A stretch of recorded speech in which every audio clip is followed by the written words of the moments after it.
Hello friends, मैं अमृता मिश्रा अपने YouTube channel जय अमृता स्टोरीज में आप सभी का स्वागत करती हूँ।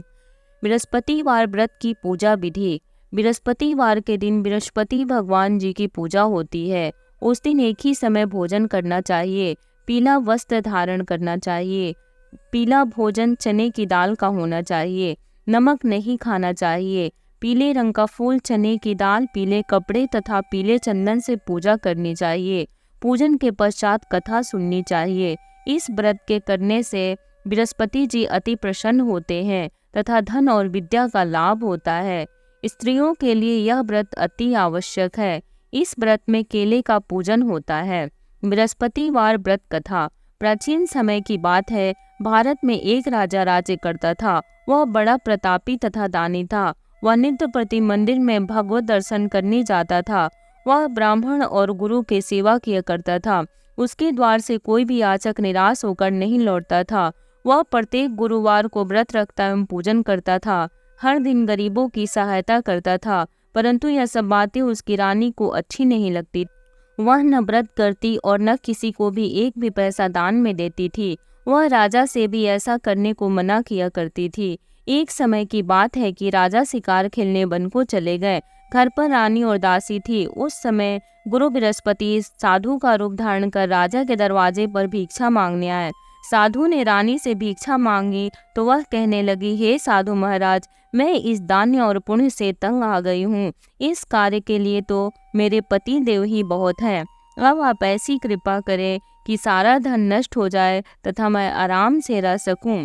साधु रूपी बृहस्पति देव ने कहा, हे देवी, तुम बड़ी विचित्र हो। संतान और धन से कोई दुखी नहीं होता है, इसको सभी चाहते हैं। पापी भी पुत्र और धन की इच्छा करता है। अगर तुम्हारे पास धन अधिक है तो भूखे मनुष्यों को भोजन कराओ, प्याऊ लगवाओ, ब्राह्मणों को दान दो, धर्मशालाएं बनवाओ, कुआं, तालाब, बावड़ी, बाग बगीचे आदि का निर्माण कराओ तथा निर्धनों की कुंवारी कन्याओं का विवाह करवाओ, साथ ही यज्ञ आदि करो। इस प्रकार के कर्मों से आपके कुल का और आपका नाम परलोक में भी सार्थक होगा एवं तुम्हें भी स्वर्ग की प्राप्ति होगी। परंतु रानी साधु की इन बातों से खुश नहीं हुई। उसने कहा, हे साधु महाराज, मुझे ऐसे धन की आवश्यकता नहीं जिसको मैं अन्य लोगों को दान देती फिरूं तथा जिसको रखने और संभालने में ही मेरा सारा समय नष्ट हो जाए। साधु ने कहा, हे देवी, यदि तुम्हारी ऐसी ही इच्छा है तो जैसा मैं तुम्हें बताता हूँ तुम वैसा ही करना। बृहस्पतिवार के दिन घर आंगन को गोबर से लीपना, अपने केसों को पीली मिट्टी से धोना, केसों को धोते समय स्नान करना, राजा से कहना वह हजामत करवाए, भोजन में मांस मदिरा खाना, कपड़े धोबी के यहाँ धुलने देना। इस प्रकार 7 बृहस्पतिवार करने से तुम्हारा सारा धन नष्ट हो जाएगा। यह कहकर साधु महाराज रूपी बृहस्पति देव अंतर्ध्यान हो गए। रानी ने साधु के कहने के अनुसार 7 बृहस्पतिवार तक वैसा ही करने का विचार किया। साधु के बताए अनुसार कार्य करते हुए केवल 3 बृहस्पतिवार ही बीते थे कि उसकी समस्त धन संपत्ति नष्ट हो गई। भोजन के लिए दोनों समय परिवार तरसने लगा तथा सांसारिक भोगों से दुखी रहने लगा। तब राजा रानी से कहने लगा कि हे रानी, तुम यहाँ पर रहो, मैं दूसरे देश को जाता हूँ, क्योंकि यहाँ पर मुझे सभी मनुष्य जानते हैं, इसलिए मैं यहाँ कोई काम नहीं कर सकता। मैं अब परदेश जा रहा हूँ, वहाँ कोई काम धंधा करूँगा, शायद हमारे भाग्य बदल जाए। ऐसा कहकर राजा परदेश चला गया। वह वहाँ जंगल से लकड़ी काट कर लाता और शहर में बेचता। इस तरह जीवन व्यतीत करने लगा। इधर राजा के बिना रानी और दासियां दुखी रहने लगे। किसी दिन भोजन मिलता और किसी दिन जल पीकर ही रह जाती। एक समय रानी और दासियों को 7 दिन बिना भोजन के व्यतीत करने पड़े तो रानी ने अपनी दासी से कहा, हे दासी, यहाँ पास ही के नगर में मेरी बहन रहती है, वह बड़ी धनवान है।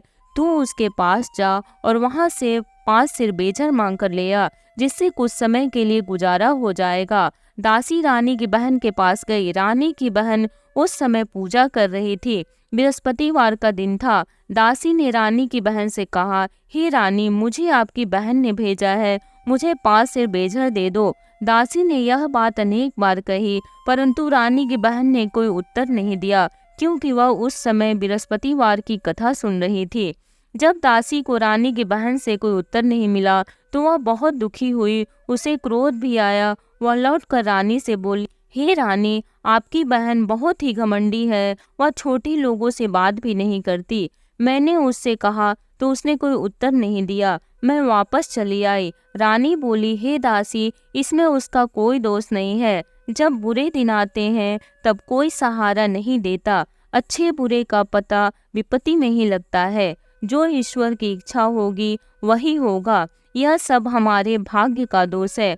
उधर रानी की बहन ने सोचा कि मेरी बहन की दासी आई थी परंतु मैं उससे नहीं बोली, इससे वह बहुत दुखी हुई होगी। अतः कथा सुन और विष्णु भगवान का पूजन समाप्त कर वह अपनी बहन के घर आई और कहने लगी, हे बहन, मैं बृहस्पतिवार का व्रत कर रही थी, तुम्हारी दासी हमारे घर गई थी, परंतु जब तक कथा होती है तब तक हम लोग न उठते और न बोलते हैं, इसलिए मैं नहीं बोली। कहो दासी क्यों गई थी? रानी बोली, बहन, हमारे घर अनाज नहीं था, वैसे तुमसे कोई बात छिपी नहीं है, इस कारण मैंने दासी को तुम्हारे पास 5 सिर बेजर लेने के लिए भेजा था। रानी की बहन बोली, बहन देखो, बृहस्पति भगवान सबकी मनोकामना पूर्ण करते हैं, देखो शायद तुम्हारे घर में ही अनाज रखा हो।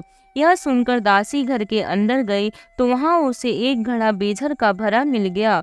उसे बड़ी हैरानी हुई क्योंकि उसने एक एक बर्तन देख लिया था। उसने बाहर आकर रानी को बताया। दासी अपनी रानी से कहने लगी, हे रानी, देखो, वैसे हमको जब अन्न नहीं मिलता तो हम रोज ही व्रत करते हैं, अगर इनसे व्रत की विधि और कथा पूछ ली जाए तो उसे हम भी कर लिया करेंगे। दासी के कहने पर रानी ने अपनी बहन से बृहस्पतिवार के व्रत के बारे में पूछा।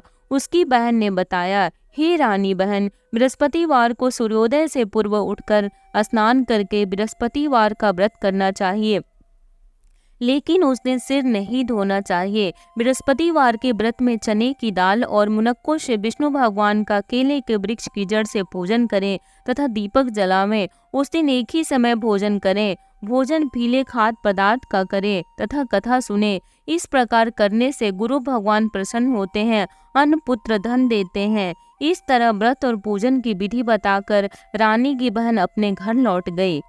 रानी और दासी दोनों ने निश्चय किया कि वे बृहस्पति देव भगवान का पूजन जरूर करेंगी। 7 दिन बाद जब बृहस्पतिवार आया तो उन्होंने व्रत रखा, घुड़साल में जाकर चना और गुड़ बिनलाई तथा उसकी दाल से केले की जड़ में विष्णु भगवान का पूजन किया।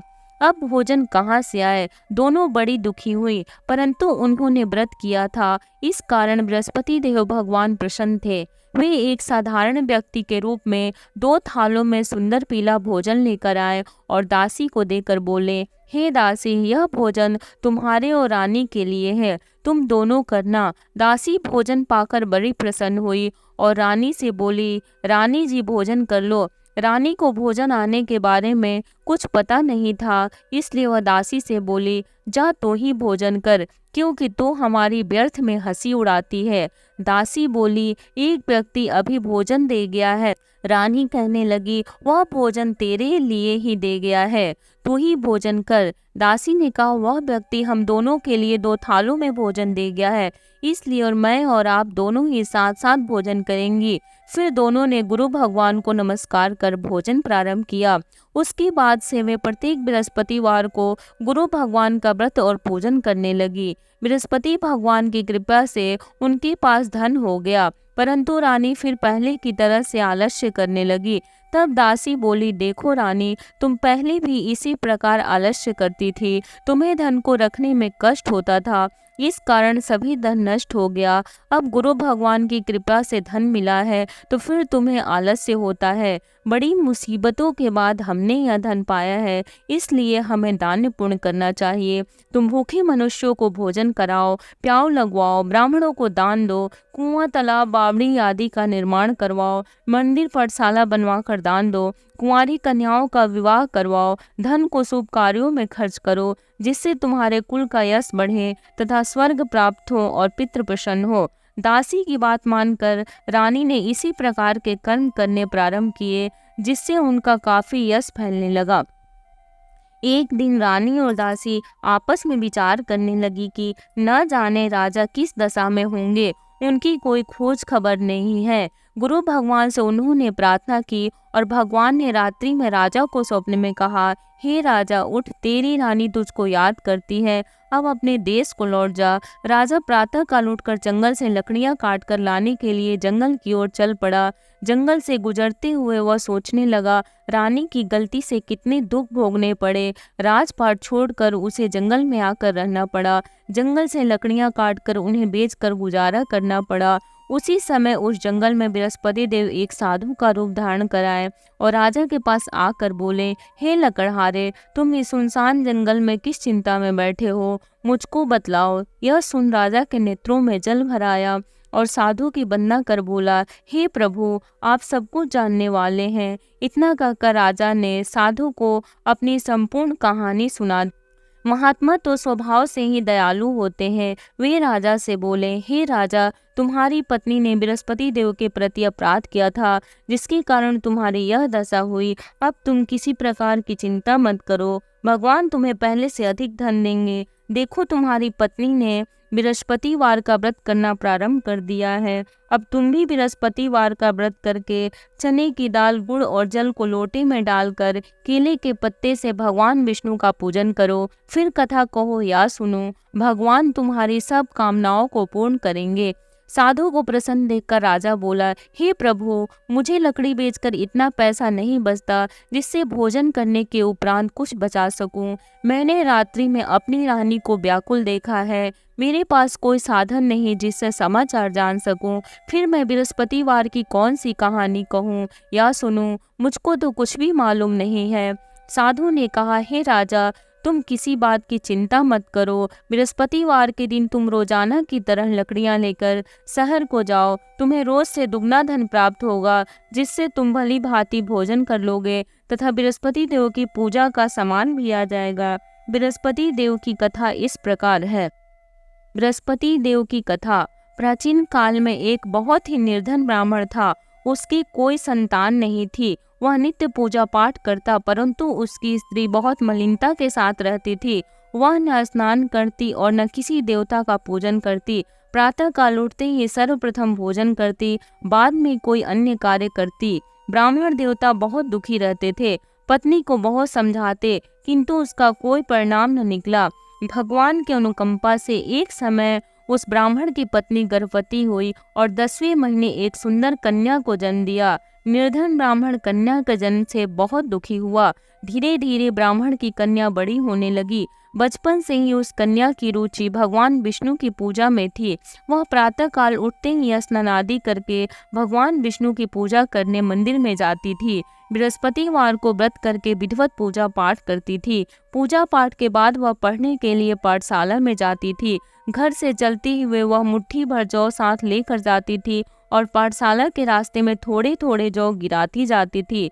जब वह पाठशाला से घर लौटती तो जौ के वह दाने सोने में बदले हुए मिलते थे। लड़की सभी सोने के दाने भी लाती थी। एक दिन जब वह सोने के दानों को साफ कर रही थी तो उसकी माँ ने कहा, बेटी, सोने के दाने साफ करने के लिए सोने का सूप भी होना चाहिए। अगले दिन बृहस्पतिवार था। उसने भगवान बृहस्पति देव जी की पूजा करते हुए प्रार्थना की, हे भगवान, यदि मैंने आपका व्रत विधिवत किया हो तो मुझे सोने का सूप दे दो। भगवान बृहस्पति देव ने उसकी मनोकामना पूरी करने का वचन दिया। पाठशाला से लौटते समय उसे रास्ते में सोने का सूप पड़ा हुआ मिला। घर लौटकर सोने का सूप अपनी माँ को दिखाकर वह सोने के दाने साफ करने लगी। उसी समय नगर का राजकुमार उसके घर के पास से गुजरा। उस सुंदर लड़की को सोने के सूप में जौ साफ करते देख राजकुमार उस पर मोहित हो गया। महल में लौटकर राजकुमार ने राजा से उस लड़की से विवाह करने की इच्छा प्रकट की। तो राजा ने ब्राह्मण को महल में बुलाकर राजकुमार से उसकी लड़की की विवाह की बात कही। ब्राह्मण तैयार हो गया। धूमधाम से उस लड़की का विवाह राजकुमार से हो गया। दुल्हन बनकर ब्राह्मण की लड़की महल में चली गई। लड़की के चले जाने से ब्राह्मण फिर निर्धन हो गया। उसे कई कई दिन भोजन भी नहीं मिलता था। बहुत दुखी होकर ब्राह्मण एक दिन अपनी लड़की के पास गया। अपने पिता से निर्धनता का समाचार सुनकर उसे बहुत सा धन देकर पिता को विदा किया। उस धन से ब्राह्मण के कुछ दिन तो आराम से गुजर गए, लेकिन जल्दी ही फिर भूखों मरने की हालत हो गई।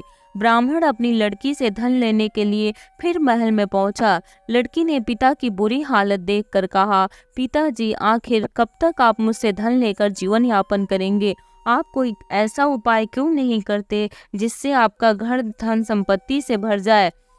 ब्राह्मण ने कहा, मैंने तेरी माँ को बहुत समझा लिया, पर उसकी समझ में कुछ नहीं आता। उसका फूहड़पन नष्ट हो तो घर की निर्धनता भी दूर हो जाए। तब कुछ सोचकर लड़की ने पिता से कहा, पिताजी, आप कुछ दिनों के लिए माँ को मेरे पास छोड़ जाओ। तब कुछ सोचकर ब्राह्मण पत्नी को लड़की के पास महल में छोड़ आया। लड़की ने अपनी माँ से कहा, माँ, तुम प्रातः काल उठकर स्नानादि करके भगवान बृहस्पति देव विष्णु जी की पूजा अवश्य करना। पूजा करने से तुम्हारी निर्धनता अवश्य दूर हो जाएगी। लेकिन उसकी माँ ने उसकी कोई बात नहीं मानी।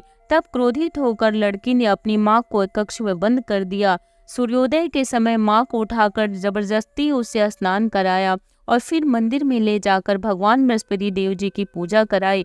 कुछ दिनों तक ऐसा करने से माँ की बुद्धि में परिवर्तन हुआ और वह स्वयं बृहस्पतिवार का व्रत रखने लगी। उसके व्रत रखने से ब्राह्मण के घर में भगवान विष्णु की अनुकंपा से धन की वर्षा होने लगी। दोनों पति पत्नी धन संपत्ति पाकर आनंद पूर्वक जीवन यापन करते हुए विष्णु धाम को चले गए। लकड़हारा बने राजा ने उन साधु से भगवान बृहस्पति देव की यह कथा सुनकर बृहस्पतिवार का व्रत करके भगवान विष्णु की पूजा की। उस दिन से उसके सभी क्लेश दूर हो गए। लेकिन अगले बृहस्पतिवार को कामकाज में अधिक व्यस्त रहने के कारण उसने भगवान बृहस्पति देव जी का व्रत नहीं किया। भगवान बृहस्पति देव लकड़हारे से क्रोधित हो गए और उसे भूल की सजा दी। उस दिन नगर के राजा ने नगर में घोषणा करके सबको सूचित किया, प्रत्येक नागरिक मेरे महल में भोजन करने आए। जो नहीं आएगा उसे अपराधी मानकर भारी दंड दिया जाएगा। लकड़हारा बने राजा ने उस नगर के राजा की घोषणा तो सुनी, लेकिन जंगल से लकड़ी काट कर लाने और उन्हें बेचने में देर हो जाने के कारण वह समय पर महल में भोजन करने नहीं जा सका। अतः राजा के सैनिक लकड़हारे को पकड़कर महल में ले गए। राजा ने उसे महल के एक कक्ष में बैठाकर भोजन कराया। उस कक्ष में खूंटी पर रानी का सोने का हार लटका हुआ था। लकड़हारा अकेला उस कक्ष में भोजन कर रहा था। तभी उसने एक आश्चर्यजनक घटना घटती देखी। देखते ही देखते वह खूंटी हार को निकल गई। थोड़ी देर के बाद राजा ने हार को गायब देखा तो लकड़हारे को कारावास में डलवा दिया। लकड़हारा मन ही मन अपने भाग्य को कोसने लगा। तभी उसे जंगल में मिले साधु का स्मरण हो आया। थोड़ी देर में भगवान बृहस्पति देव सन्यासी के रूप में उसके सामने प्रकट हुए और कहा, हे लकड़हारे, तूने भगवान बृहस्पति देव की पूजा नहीं की, इसी कारण तुम्हें कष्ट हुआ है। लेकिन अब चिंता मत करो, बृहस्पतिवार के दिन कारागार के दरवाजे पर तुम्हें कुछ पैसे पड़े हुए मिलेंगे। उन पैसों से भगवान बृहस्पति देव का व्रत करके उनकी पूजा करोगे तो तुम्हारे सब दुख नष्ट हो जाएंगे। बृहस्पतिवार के दिन दरवाजे पर पड़े मिले पैसों से चने और गुड़ मंगाकर लकड़हारे ने बृहस्पतिवार की कथा कही तो भगवान बृहस्पति देव ने प्रसन्न होकर उस नगर के राजा को स्वप्न में लकड़हारे को कारागार से मुक्त करने को कहा। सुबह राजा ने अपने कक्ष में आकर देखा तो खूंटी पर रानी का हार टंगा हुआ था। राजा ने लकड़हारे को मुक्त कर दिया और उसे धन और आभूषण देकर विदा किया। लकड़हारा बना राजा उस नगर से चलकर अपने नगर में पहुंचा तो उस नगर में कुएं, धर्मशालाएं, बाग बगीचे देखकर बहुत प्रसन्न हुआ। राजा ने किसी से पूछा, ये कुएं, धर्मशालाएं किसने बनवाई हैं? सबने उसे बताया कि यह सब रानी और उसकी दासी ने बनवाए हैं। राजा महल में पहुंचा तो रानी ने उसका भव्य स्वागत किया। तब राजा ने निश्चय किया कि सप्ताह में एक बार तो सभी बृहस्पति देव का व्रत तथा पूजन करते हैं, परंतु मैं प्रतिदिन व्रत किया करूंगा तथा दिन में 3 बार कथा कहा करूंगा। अब राजा हर समय दुसाले में चने की दाल बांधे रहता तथा दिन में 3 बार बृहस्पति देव की कथा कहता। कुछ दिनों के बाद राजा को अपनी बहन की याद आई। एक दिन घोड़े पर सवार होकर राजा अपनी बहन से मिलने चल दिया। अभी राजा नगर के बाहर पहुंचा ही था कि उसने कुछ लोगों को एक शव को ले जाते हुए देखा। राजा को स्मरण हो आया कि आज उसने किसी को बृहस्पतिवार की व्रत कथा नहीं सुनाई है। राजा ने उन लोगों को रोककर कहा, भाइयों, आप 100 को ले जाने से पहले मुझसे बृहस्पतिवार की कथा सुन लें। लोगों ने राजा पर क्रोधित होते हुए कहा, तुम पागल तो नहीं हो? लेकिन कुछ बड़े बूढ़े लोगों ने कहा, अच्छा भाई, साथ में चलते चलते तुम अपनी कथा भी सुना लो। राजा ने चलते हुए आधी कथा ही सुनाई थी कि 100 हिलने लगा। राजा के पूरी कथा सुनाते ही 100 उठकर बैठ गया। लोगों ने हैरानी से दांतों तले उंगली दबाई और अगले बृहस्पतिवार से भगवान बृहस्पति देव का व्रत करने व कथा सुनने का निश्चय कर लिया। अब घोड़े पर सवार राजा चलते हुए किसान के पास पहुंचा। किसान अपने खेत में हल चला रहा था।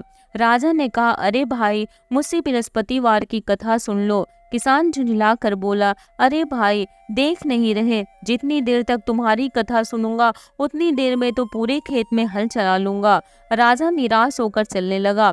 तभी किसान के बैल लड़खड़ा कर जमीन पर जा गिरे। किसान के पेट में भी जोरों का दर्द होने लगा। उस समय किसान की पत्नी जब खाना लेकर आई तो उसने किसान से इस बारे में पूछा। किसान ने घुड़सवार की पूरी कहानी सुनाई। किसान की पत्नी दौड़ती हुई राजा के पास पहुंचकर हाथ जोड़कर बोली, भैया, मैं तुम्हारी कथा सुनने को तैयार हूँ। राजा ने उसके साथ खेत पर पहुंचकर बृहस्पतिवार की कथा सुनाई। तभी बैल उठकर खड़े हो गए। किसान के पेट का दर्द भी तुरंत ठीक हो गया। राजा अपनी बहन के घर पहुंचा तो उसकी बहुत आवभगत हुई। अगले दिन सुबह उठकर राजा ने देखा घर के सभी लोग भोजन कर रहे हैं। किसी भूखे को बृहस्पतिवार की कथा सुनाए बिना राजा भोजन नहीं करता था। उसने बहन से कहा, बहन, क्या घर में कोई ऐसा व्यक्ति है जिसने अभी तक भोजन न किया हो? उसकी बहन बोली, भैया, हमारे घर में तो क्या आपको पूरे नगर में कोई ऐसा व्यक्ति नहीं मिलेगा जिसने सुबह सुबह भोजन नहीं किया हो।